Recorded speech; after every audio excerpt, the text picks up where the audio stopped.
Blog Talk Radio.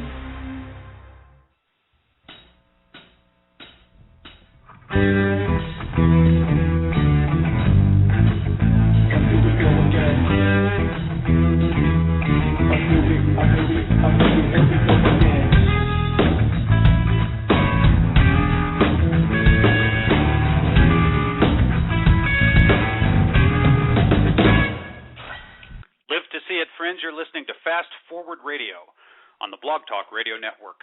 Fast Forward Radio is an audio production of the Speculist. You'll find us online at speculist.com. That's SPECULIST.com, or go straight to the blog at blog.speculist.com.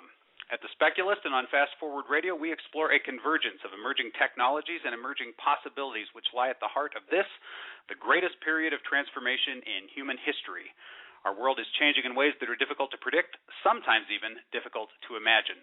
And Fast Forward Radio is your guide to an astounding future that lies ahead and that will be here sooner than you think. My name is Phil Bowermaster, and with me in the virtual studio is my co-blogger, co-futurist, and co-host, Stephen Gordon. Hello, Stephen. Hey, Phil. How are you doing, man? I am super fantastic. How are you, my friend? I'm doing great. Just loving the living in the coffee shop future. I tell you, not having to fight the crowds at the down at the Walmart or the mall or whatever. It's that's kind of a big deal. Yeah. Well, you've been a big time coffee shop future shopper for some time. I think that kind of got the coffee shop future going for you, did it not? Yeah, it did. It was I was looking at I was avoiding having to basically brawl down at the Walmart here locally, and I thought, well, it's not just this, it's everything. It's that people are doing more and more online, and so yeah, that really got me thinking about it, no doubt. Yeah, well, it's that time of year when we become aware of anything we can do to save time on that sort of stuff. I think I'm like you. I have not deliberately set foot in a shopping mall at Christmas time, I don't think, in 5 years. And I intend to keep that going. If you're there, it's entirely by accident, I guess. So. That is correct. Yeah, I'm gonna let the technology take care of us for sure. I think that I think we're living in a golden age of automation where that sort of thing is concerned, and you can see over time the progress of it. We've just got these boxes showing up at our house every day, and I have no idea what they are. And it's like my wife tells me which ones I'm allowed to put someplace and which ones I'm not allowed to touch or have anything to do with, and because she has kind of gotten the bug too. She will no more go shopping than I will at this point, and yeah, it's welcome to the future. We shop online. I guess that's the bottom line. Well, speaking of the future, which was the name of a feature we used to have on the Speculist, we've got a huge show tonight. I think we should probably just jump right into it. Absolutely. We have got a very special guest with us this evening. He is a philosopher, a singularitarian, an infopreneur, and a party animal. He self-describes. Nick Danilov. He was born in Bulgaria and in 1998 moved to Canada, where he completed an HBA in political science, philosophy, and economics at the University of Toronto, plus an MA in political science at York University. It was at York University that Nick got deeply interested in the technological singularity and wrote a research paper titled Hacking Destiny, Critical Security at the Intersection of Human and Machine Intelligence. After university, Nick started one of our favorite blogs, the Singularity weblog, and the popular Singularity One-on-One podcast, one of our all-time favorite programs. Nick, welcome to Fast Forward Radio. Hi, Phil, and thanks for having me on the show. Well, we're delighted to have you with us, and I was just thinking, should we introduce you as Socrates or not? I think tonight you don't get to be Socrates because, as you always say at the beginning of Singularity One-on-One, I'm Socrates and I'm asking the questions. But now who's asking the questions, huh? It's only fair to turn the tables on me every once in a while, I think. So Stephen and I are going to get to play the role of the Socratic role tonight. Although it's a give and take. If you want to ask us some questions too, feel free at any point. Well, we're big fans of your blog and of your show, and I'm glad we found a time to bring you on. Obviously, your show and our show and Singularity Weblog and the Speculist have an awful lot in common. We've dealt with a lot of the same topics, and we've featured many of the same guests. So it was a while back. We just had our 5th anniversary, and we just celebrated our 250th show. Wow! And we spent some time talking about just generally how we came to be interested in talking about these subjects. It seems to me, and you can correct me if I'm wrong, but it seems to me that those of us who've kind of taken upon this mission of tracking progress leading towards the singularity have this kind of long process of gradually becoming aware of the reality that's kind of punctuated by these big aha moments. Stephen and I told our stories about this a couple weeks ago, and it seems like over time you learn a little more, and then you read something or someone says something, and it's like the lights come on, and suddenly this is something that you have to devote your life to. Would you say that describes your experience? Tell us how you became, the mastermind behind Singularity Weblog and the host of Singularity One-on-One. Tell us the whole story. The whole story. Yeah. Okay. Well, so as you mentioned, I was actually an undergraduate student, and I started as a pure philosophy student. And one of my favorite professors in ancient Greek philosophy criticized me that I've got too much philosophy in my schedule, because out of 5 full-time courses that I was taking at the time, 4 of them were philosophy. And then he told me, look, if you want to be a good philosopher, you shouldn't do too much philosophy, because too much can either turn you off, or it could basically provide only a single point of view. And you need to be able to experience other things and see many other points of view. So don't do only philosophy, do other things. And so, of course, I followed his advice. And since I was very interested in ethics, I also thought, well, I should take some political science courses. But then you can't do political science unless you have some at least basic understanding of economics, especially macroeconomics. And therefore, I had to take a minor in economics. And so my undergraduate ended up being a joint specialist in political science and philosophy and a minor in economics. Now, in my so it sounds like you really took that guy's advice to heart, right? You really broadened your interest significantly, it sounds like. Absolutely, yeah, and it's one of those roundabout, strange ways that we all take in our lives to get where we are today. And this particular prof of mine became later on a very good friend of mine, and one of my all-time favorite teachers. So I do respect and listen to his advice. But later on in my second year of school, I took what I thought was just an interesting political science course called War and Morality. And it was dealing with just war theory and so on, and that totally blew my mind. It was taught by one political philosopher. His name was James Graff. And I've always had sort of a very strong interest in history and in armed conflict, and that sort of pushed me more towards international relations. And that's why for graduate school, I went to do political science and international relations.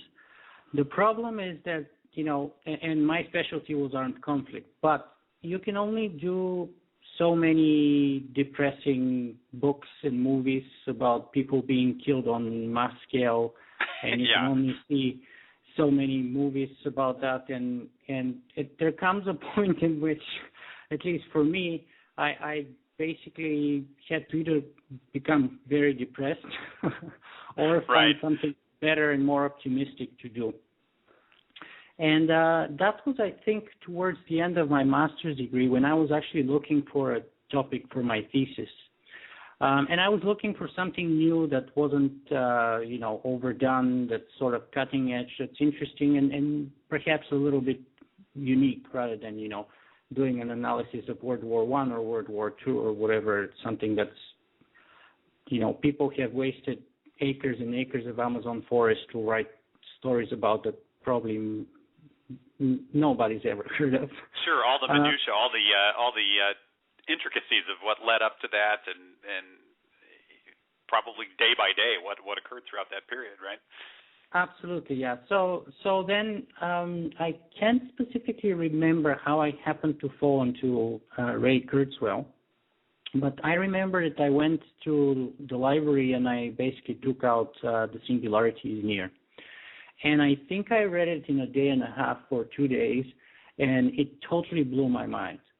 It just basically destroyed my horizon by an exponential explosion. It created a singularity, an intellectual singularity, if you will, and basically opened up that whole universe for me and influenced me so much that I decided, okay, this is it. This is what I'm going to write my thesis on. And more specifically, I decided to focus on drone warfare in Iraq and Afghanistan. That was about 2008 or so, and that was a relatively new topic at the time. There were only few of those drones in usage at that time, and there was very little research done on the topic. So I thought, well, here's a perfectly brand new, cutting-edge, highly technological place where I can make my mark. Right. Well, and that's a technology that has really taken off in a huge and kind of disturbing way, isn't it? Absolutely, yes. And actually, one of the sub-arguments that I was making in my thesis was that these conflicts in Iraq and Afghanistan may not turn out to be, as, for example, Samuel Huntington claims, a clash of civilizations or two incompatible ideologies.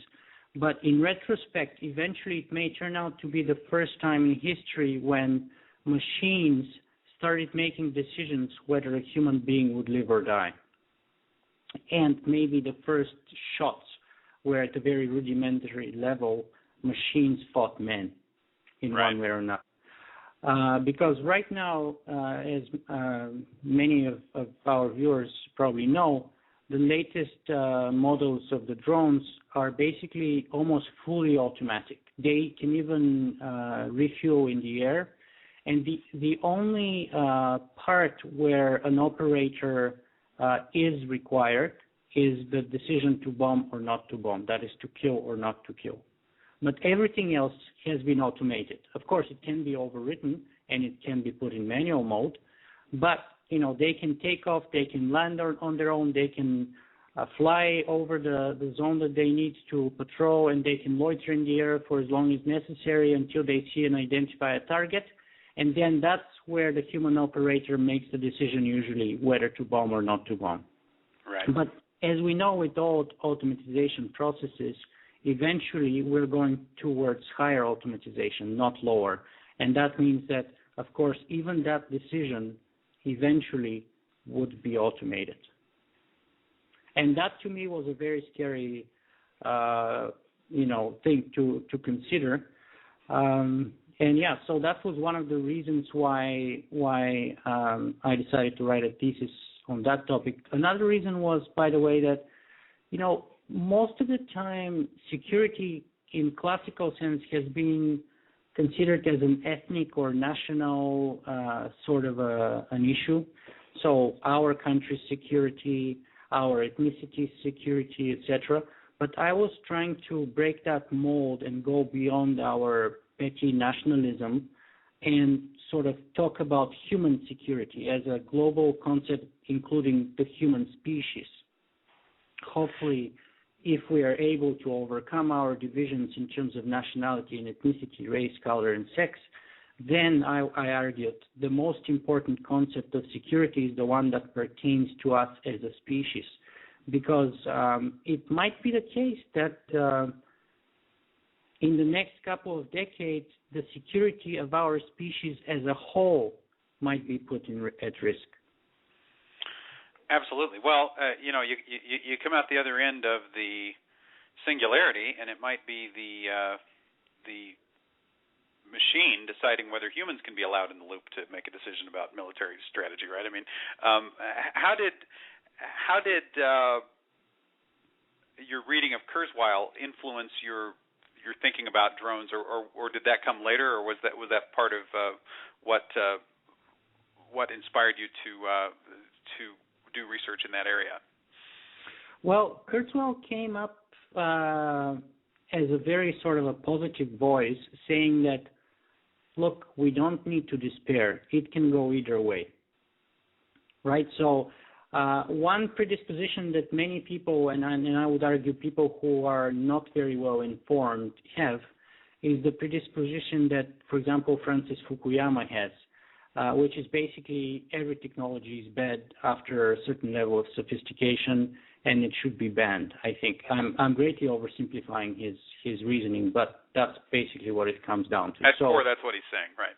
No to artificial intelligence, no to genetic modification, no to anything which is, passing a certain kind of level of sophistication, which is arbitrarily set by him, by the way.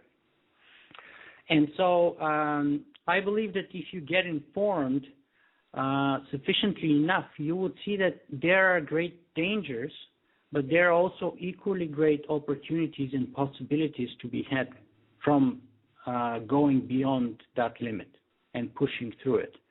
And furthermore, I think in a way the dam has been broken and we cannot stop progress, so we might as well embrace it and try and steer as much as possible rather than just start panicking and shouting and lift our hands in the air and let the car drive itself into the wall. I believe that it's better if we're more optimistic and say, yes, we can do that, and grab the steering wheel and do our best. Yeah, well, and so your way of embracing it was to begin a blog on the subject and start doing a series of interviews on the subject. So let's talk about that a little bit. You've been doing Singularity weblog started in what year? Let me think. I think I started Singularity weblog in October of 2009. Okay. But actually, what happened, the story is a little bit less straightforward, because I first started SingularitySymposium.com, and that was about 6 months before that, about April 2009. And basically, late 2008 or so, maybe early 2009, after I finished my master's degree, I think it was about the peak of the recession, or so it looked at the time. And hopefully it was, yeah. As a freshly minted graduate, I think I stopped counting after submitting about 200 resumes, and I had one interview. And one of the many resumes that I had submitted that I never heard back from was a resume that I sent to SingularityHub.com. Which many of our viewers and listeners may know as the most popular Singularity blog, recently acquired, by the way, by Singularity University. And basically, I sent them a resume because they had an open call for writers, but I never heard back from them. And after a couple of weeks, I thought a little bit about it, and I said, you know what, Nick, it's actually possible for you to do this on your own. You can at least try to do it, and I believe that you can do it. And so, at the time I had, as I said, my previous background was philosophy, political science, economics, things like that, highly theoretical stuff in some sense. I had absolutely no HTML experience, no programming knowledge whatsoever. So I had to start from the ground up, and the first thing I did was I created SingularitySymposium.com, which is basically an HTML website. And I don't know how much you know about programming, but HTMLs are, at least to my very crude rudimentary knowledge, very clunky, relatively hard to modify, and slow to produce. Yes, that's a hard way to blog. Yeah, doing very straight hard. up HTML, yes. Yes, very hard. And so I started that around April of 2009, and it took me about 6 months or so before I discovered WordPress. And when I discovered WordPress, which was about September, October of 2009, it took me only about 1 week of using it to say, wow, I'm in love. This thing is amazing. It's so user-friendly. It's basically, if you can type in a Word document, you can blog. Right. And for me, that was an enormous step up from HTML. And I registered the domain SingularityWeblog.com, and I started blogging. And about another 6 months after that, I was reading and listening to a lot of podcasts, listening to a lot of bloggers' advice from people who have massive amounts of traffic and have been blogging, from the early 2000s, 2003, 2004. And one of the things they were saying is that a great way to meet people, to stay at the cutting edge of your niche, to increase your network, to increase your user base and your reach, was to start podcasting. And I thought, again, the same thing. I have no clue about how the technology works. I have no clue about what kind of equipment you need, etc. But I did about, I think, 2 or 3 days worth of research. And after that, I thought again that, yes, it is possible for one person to do that. And I started Singularity 1-on-1, and that's how the podcast was born. Awesome. And how far were you? So you started the blog in 2009. How far along were you when you started the podcast? Was that about a year later, I think, or 6 months? 6 months after later. I started blogging on WordPress, and okay, about so a year after my first HTML website. Okay, so you've been cranking them out for a couple years now, then. So yeah, about 2.5 years, I'd say. And you, I think, had your 50th a while back. Is that right? You hit some milestone not too long ago. In terms of episodes? Yes. Well, in terms of episodes, I think I've done about 93 or 94 episodes so far, and about 75 of them are interviews, and about 10 or 20 are just me talking on a certain topic and stuff. Oh, there you go. Okay. Yeah. Great stuff. Well, Nick, in the time that you've been blogging and podcasting, has your thoughts on the future have they evolved since I guess you first came across them reading Ray Kurzweil? Or are you how is your thinking changing? Well, again, I kind of briefly touched on it when I was doing basically political science and talking a lot about international relations and armed conflict. You tend to look at the world in a very sort of a cynical, skeptical way, especially if you tend to have some new realist tendencies like I did at the time. And the biggest change was that I have gone way beyond the skepticism now. I am definitely an absolute optimist, not only by conviction but also by determined predisposition, because I think there are benefits to deliberately embracing an optimist predisposition. And so the biggest change there was the fact that now I believe that things can go either way, and even more so, I believe that if we push the right leverage points, things can go very much into our favor. And when I say into our favor, I mean into our favor as a species, humanity as a whole. I don't mean specific nations or people, even though, of course, at least at the outset, there will be some unequal distribution between beneficiaries of any such technologies, which is inevitable, I think. Well, did your experience at the Singularity University have an impact on your thinking as well? Yes, of course. The Singularity University is a very, how should I say, high-pressure environment in some ways. It's very rewarding.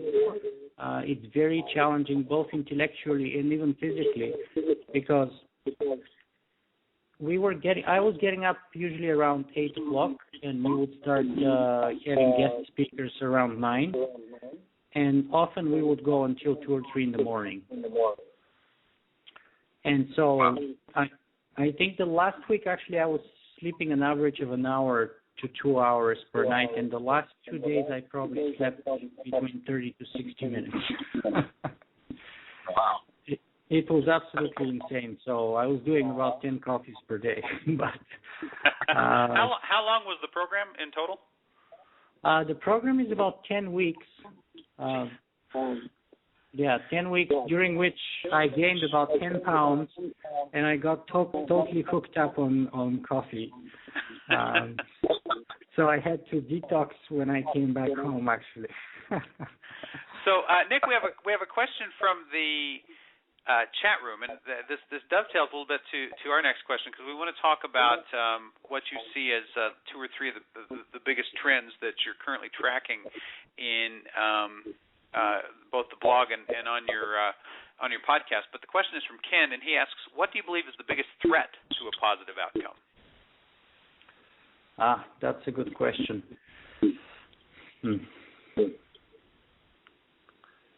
Well, we're working here with basically speculation, because we're operating on imperfect information, insufficient information, and so it's really hard to prioritize the threats.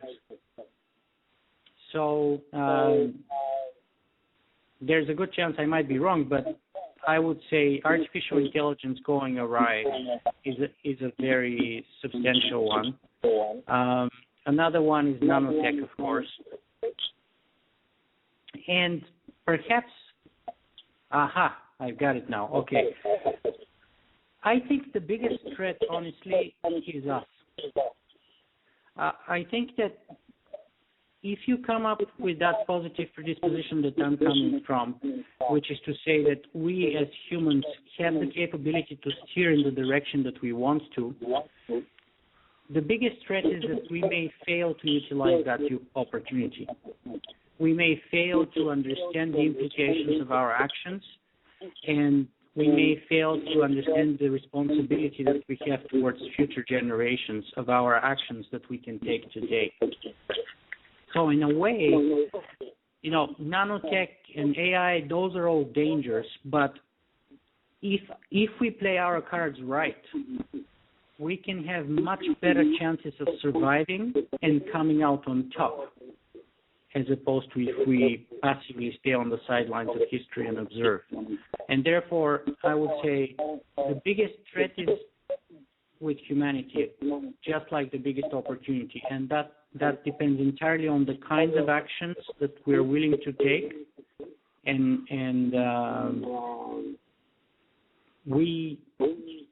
I think we are in charge, basically. I think that makes a lot of sense. It's ultimately it's going to come down to decisions we make, priorities we set, things that we cause to happen, things that we allow to happen or don't allow to happen. When you look at issues like the threat that artificial intelligence takes off in a bad direction, ultimately we're in control of that, right? I mean, we're gonna make the decisions that determine whether that occurs or not. Nick, I'm getting some messages in the chat room saying that we're getting an echo when you talk. I wonder if we might be having a little bit of a glitch with Skype. We have kind of a tradition on the show to have a technical issue every week. I wonder if you wouldn't mind, it might help if you just disconnect and then call right back in. We might eliminate the echo that way. Okay, no problem. I will do so. Okay, thanks. And we'll just Phil, go ahead. When we get him back on, I want to ask him the question of whether relinquishment.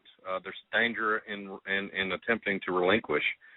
You certainly, if a particular nation would just decide, well, we don't want to go there, then basically they're opting out only for themselves, and they don't get to be a part of the guiding of the process at all. So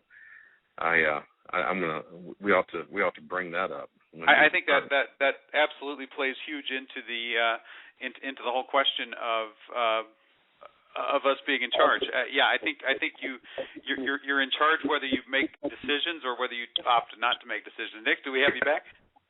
Yes, I'm back. Did you hear Stephen's thoughts on relinquishment of technology, kind of following the Fukuyama course, or maybe more to the point the Bill Joy course of, well, we'll avoid these risks by shutting these technologies down and not and thus not having to worry about them endangering us. How do you feel about that approach? Well, I didn't hear his remarks, but that's basically, those are not new remarks. Those can be traced at least a couple hundred years since Samuel Butler, and even before that. Of course, Samuel Butler was the one who wrote Darwin Among the Machines, and another book called Erehorn, which is basically the spelling to nowhere written in reverse order. And that's what he argues there, that the machines that were ultimately destined to supplant the race of men and to become instinct with a vitality as different from and superior to that of animals, as animal to vegetable life, so that the people living in that country made a clean sweep of all machinery that had not been in use for more than 271 years. So that's the proposed solution, relinquishing technology. I think that's a no-go. I think it's impossible to stop progress, personally, especially in the 21st century. Perhaps in the 18th century, it was able to slow down progress. It was possible, perhaps. But I think today it's impossible. And just one example would be stem cell research. Take George Bush. Basically canceling funding for stem cell research for his own reasons. But that didn't mean that stem cell research stopped. It only meant that it stopped in the United States. And basically that meant in turn that the cutting-edge scientists had to go work abroad. And that leading edge that American scientists had was lost. And much of the research was done in England, in places like Singapore and China, more and more China, actually. And so I think for practical reasons, it's impossible to stop progress, personally. Well, my thought was that I wonder, Nick, if the attempt to stop progress itself could be actually dangerous. Because you're certainly opting out of any sort of guiding of the technology in any if you're not participating at all. If a country chose to not participate, then they don't get to say in how it develops. Yes, absolutely. So first you're losing as a country because you're basically pushing people to either go abroad or to go underground. In other words, you can legitimately, legally regulate people much better if they're engaged in a legitimate activity. And if you ban it, then they're either going to go abroad, as I said, or they will do it illegally, which means in either case you lose your cutting edge, you lose any control and any ability to direct that research. And basically that means that, to use the car metaphor, you're lifting your hands off the steering wheel and you're hoping for the best outcome. So yes, it is a very dangerous thing to do in my view. In my view, it's best to always keep your hands on the steering wheel and do your best to steer. Try the best you can. I agree completely.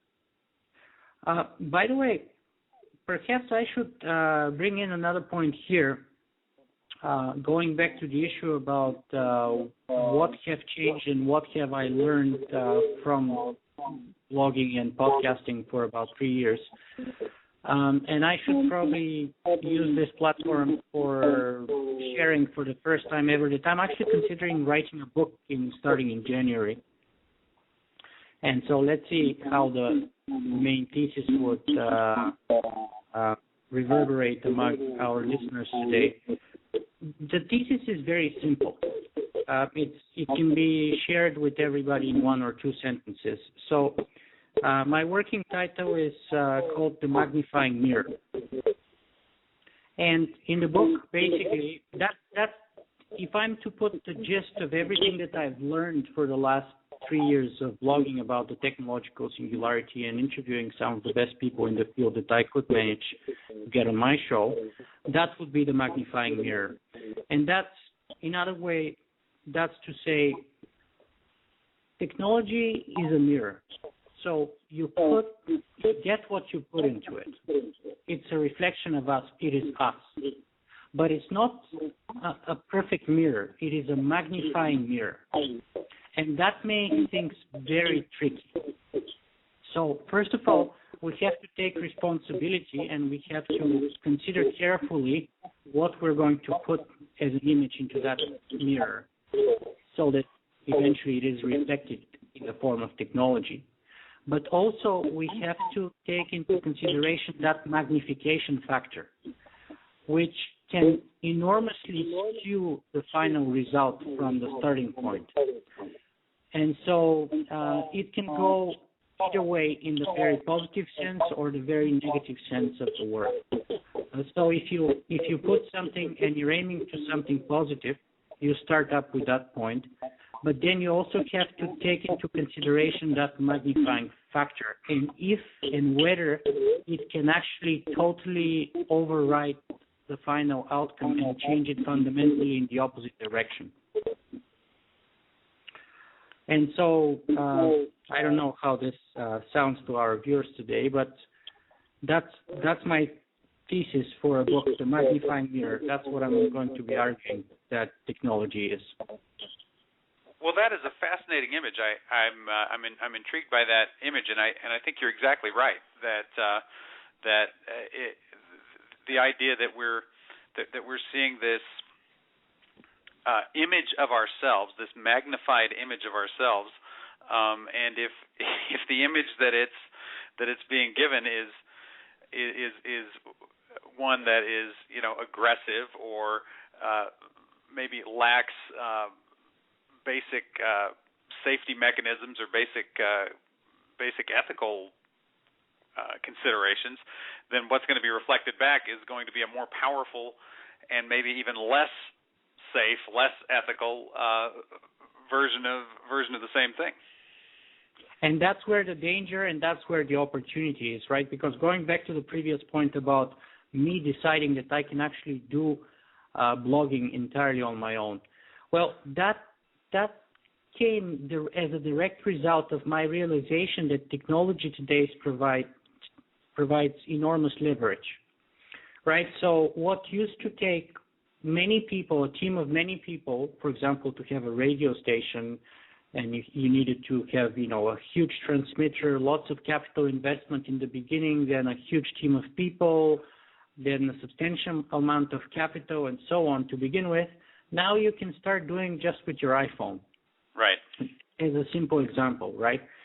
Because if you have an iPhone, you can start recording your voice and you can publish it online, and there you go. You have a podcast right there. So that's the leverage that I'm talking about, and that factor is growing along exponential lines. So if, say, 5 years ago it was the case that our efforts were magnified by a factor of, say, 100,000 or 1 million, today it's tens, if not hundreds of millions, and then in a few decades it will be almost endless. And so, extrapolating towards the singularity, there may come a point at which any single person, any single member of humanity will have the opportunity to make as much change or to contribute as much to all of us as the whole previous generation before him did. Wow. Yeah. Okay. Because that's what that leverage is all about. And when you have it growing exponentially, then eventually our capabilities will be boundless. And so that's where the responsibility comes in, that's where the magnifying mirror metaphor comes in, and that's where you get what you put in it as an image. That's a powerful image. That idea of the future individual who's as powerful as the whole previous generation. That kind of idea leads you to. It provides a rationale for someone like Jason Silva saying that we're the gods now, basically, right? I mean, that's the kind of massive empowerment, individual empowerment that you're talking about there, and it's potentially a very scary thing because it's that leverage can go in more than one direction. I don't know if we often joke about Eliezer Yudkowsky gave a while back the Moore's Law for mad scientists, which is that I think it's every 18 months the IQ required to destroy the world goes down 1 point, right? So it's the same basic idea. We're being massively empowered, but to do what, right? That one individual might. And that's the danger of it. Anything is possible. And by the way, let me give credit where credit is due. So that's not my idea. In the world of ideas, we're all borrowing from people, and I have to give credit to Tracy Atkins. I recently had him on my show, and that idea I stole directly from his book, Eternum Ray, where he had that part which I remembered very, very well. But going back to my metaphor of the magnifying mirror, so we have to always consider the degree of magnification of our actions, and we have to always consider the unpredictability or the inherent unpredictability of those actions. So we can always put a range of the outcome, but we can never be absolutely certain. And that's both a good thing and a bad thing. Actually, I would say that's a good thing, because if you have an absolute certainty in an outcome, then that means you're talking basically about death. You're talking about eternal constancy, no change, which is death. And so as long as you have life, then you would always have a factor of uncertainty and unpredictability. And that's what makes it interesting. Right. That's kind of what makes life worth living, right, is not knowing what's going to happen next. Yes, and sometimes we scream and we kick, as I've done in the past, and I'm sure I'll do in the future, but we come out on top in the end, and we come up stronger and better than before.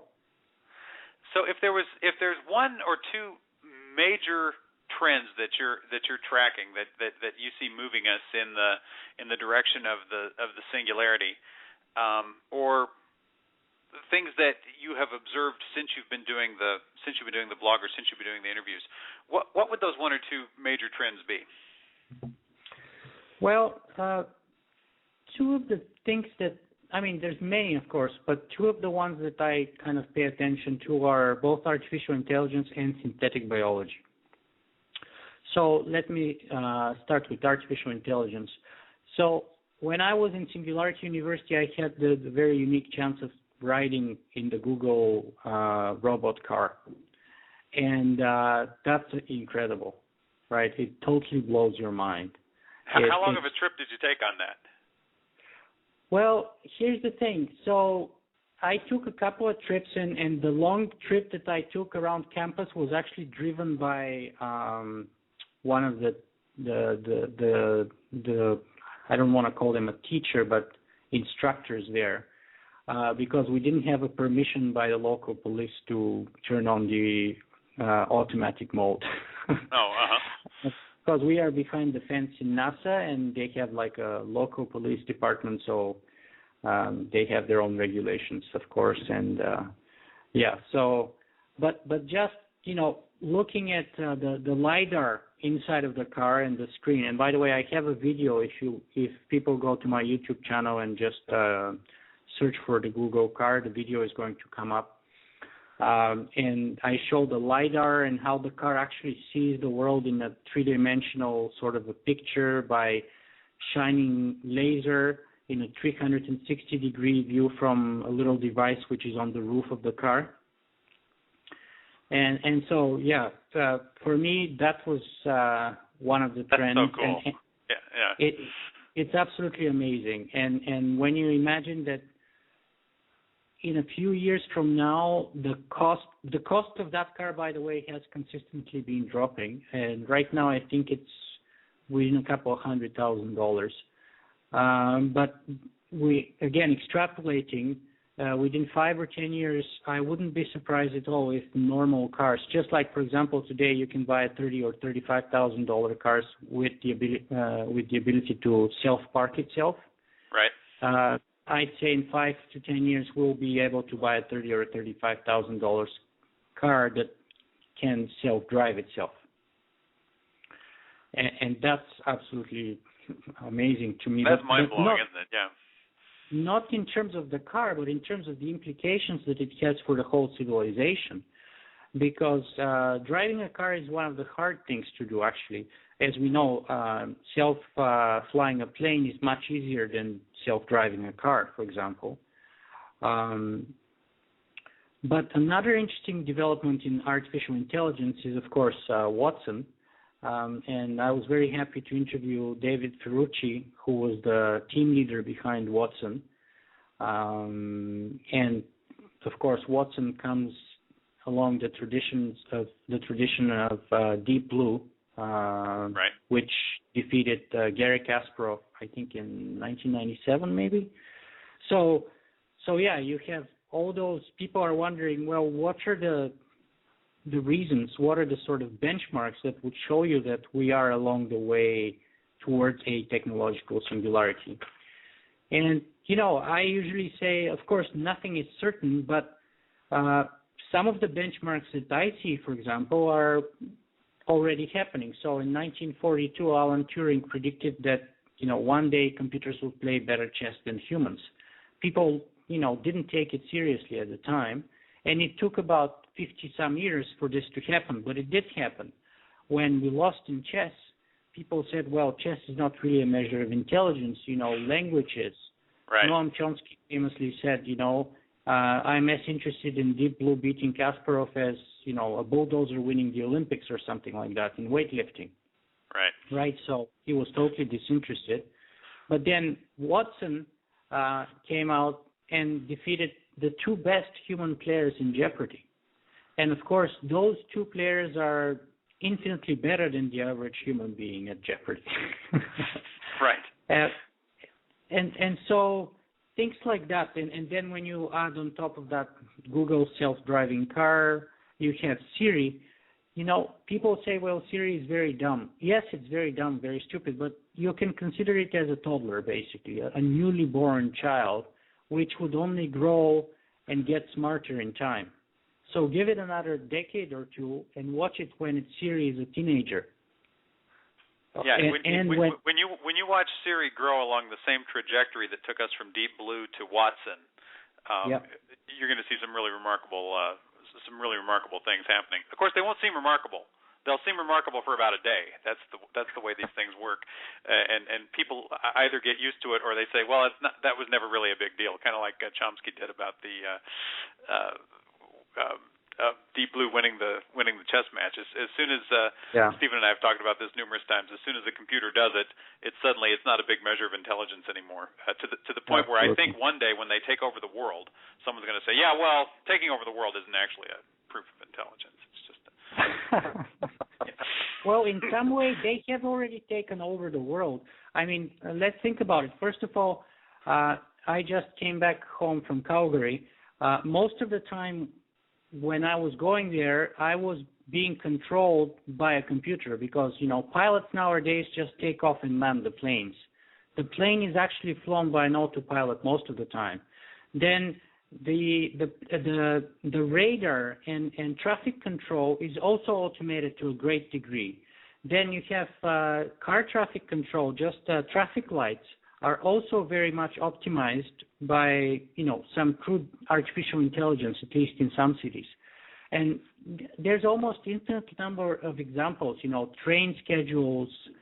There's infinitely number infinite number of examples when computers, smart machines are taking over and are pretty much running the show and calling the shots.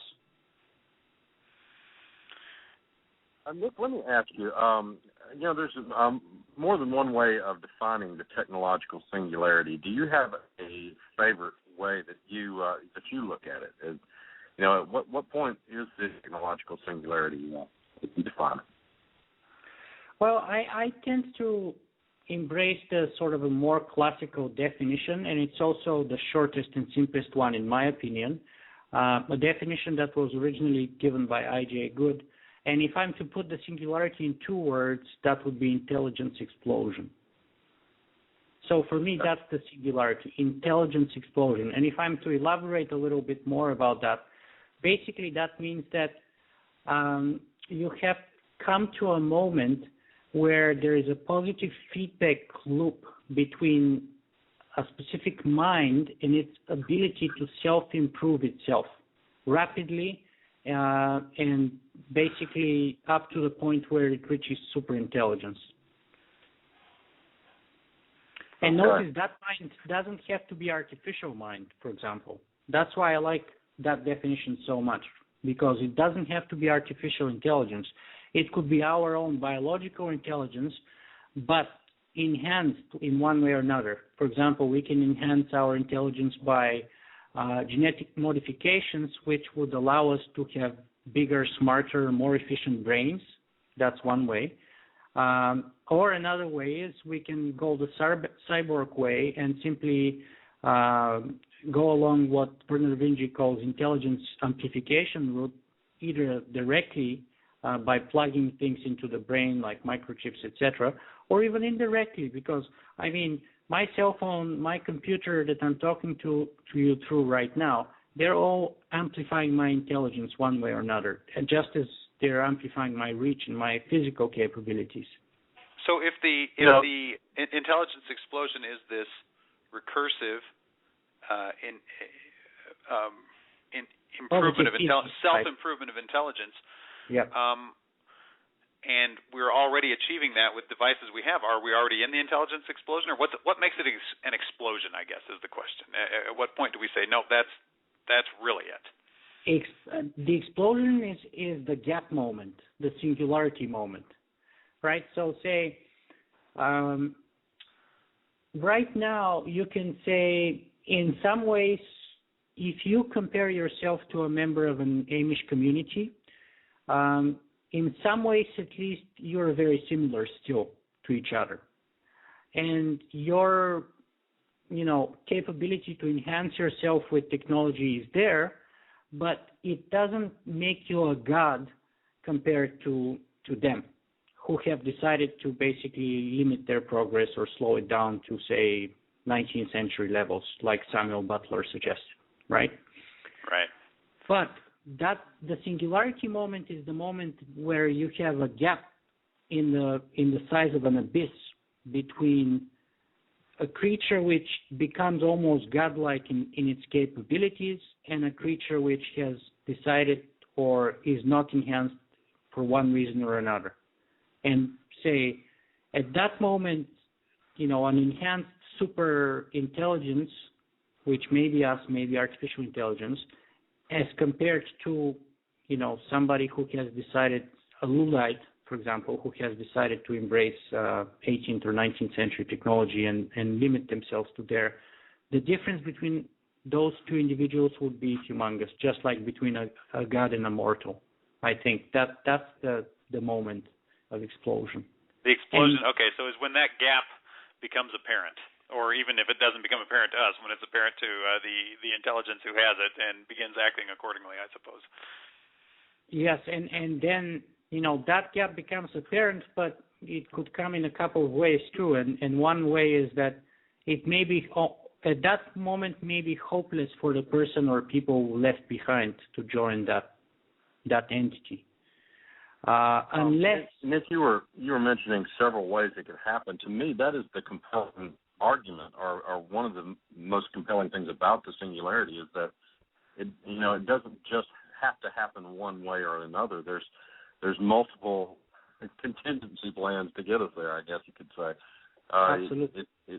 Yeah, I mean, if we were to try to put a percentage, would you say it's the singularity is a certainty or just somewhat likely? Or Well, I wouldn't say that the singularity is a certainty, because, as I said, nothing is certain as long as you're not dead. As long as you're alive, everything is changing and nothing is uncertain. You can never, supersede that factor of uncertainty. However, I believe that the singularity is rather likely. And if you really push me to dig my heels in, I would say that based on what I've been doing for the last 3 years, I would give it a 60% chance of happening, which is a very dangerous thing for me to say, but I'll say it anyway. A 6% chance over any period of time or within a particular period of time? I'd say 60% within the next 3 or 4 decades. And, Of course, if we're going further down the line, then I would increase that percentage, actually. Okay. I would say it approaches 100% over time, it seems to me. Unbelievably, we have run out of time, Nick. I can't believe it. We have so much that we wanted to get into with you, and the show just hasn't provided us enough time to do it. I'm hoping that we can have you back again sometime, and we can explore some of these topics a little bit further. Sure thing. I'll be happy to come back on the show. All right. Well, thank you so much for being with us this evening. Thank you, too. All right, Stephen, we're going to jump into the music in one moment, but before we do, I've got a couple of things I want to say about upcoming programs.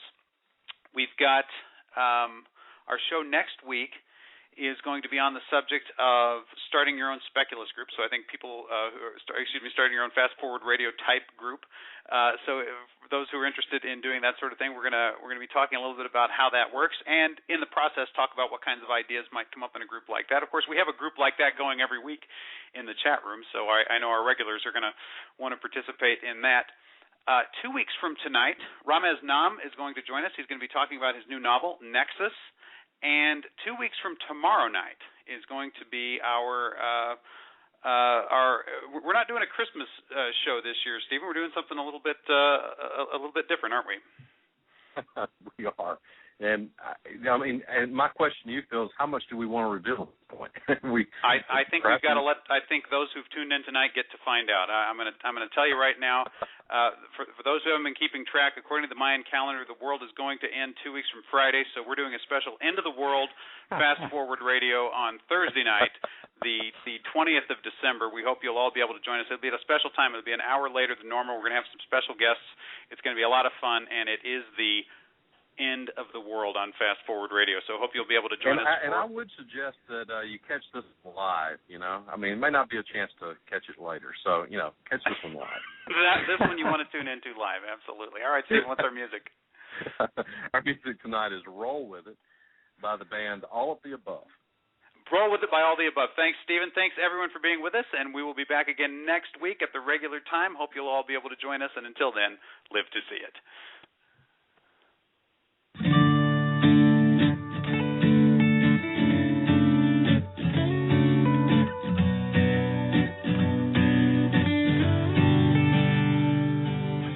Slept through your second snooze and now you're running late. Stumble through your bedroom in a bleary-eyed state. You lost your keys, you're running fast as the bus just pulls away. Yeah.